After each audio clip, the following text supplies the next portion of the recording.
Tá confirmado porque a família que eu sempre na caminhada noturna? Não tenho certeza ainda não. Hã? Não tenho certeza ainda não. Ah, é? Vou anunciar aqui para mandar o pessoal, né?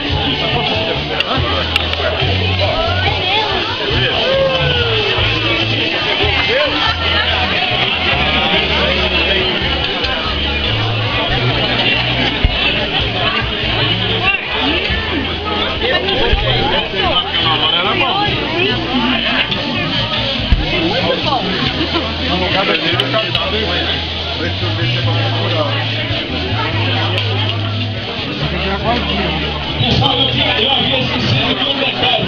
Todo mundo, vocês de Marimbá, vocês das outras cidades de Itapitanga. Quem é de Uruçanga aí? Levanta a mão, quem é de Uruçanga aí? Uruçanga, Santa Catarina, quem que é aí?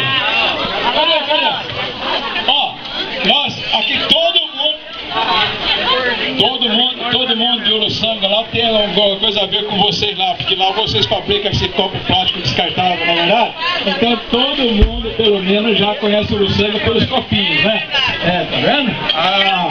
Pessoal, vocês todos estão convidados para participarem da caminhada noturna, dia 1º de dezembro, em Apucarana. Tudo bem?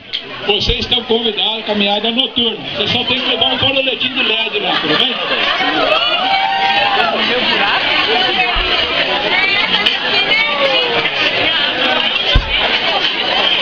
Senhor prefeito Carlos Ampar, fazendo um favor, venha comparecer aqui.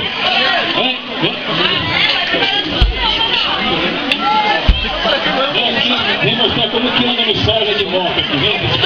Você tá muito metido, hein, Kate? Tá se achando, tá se achando.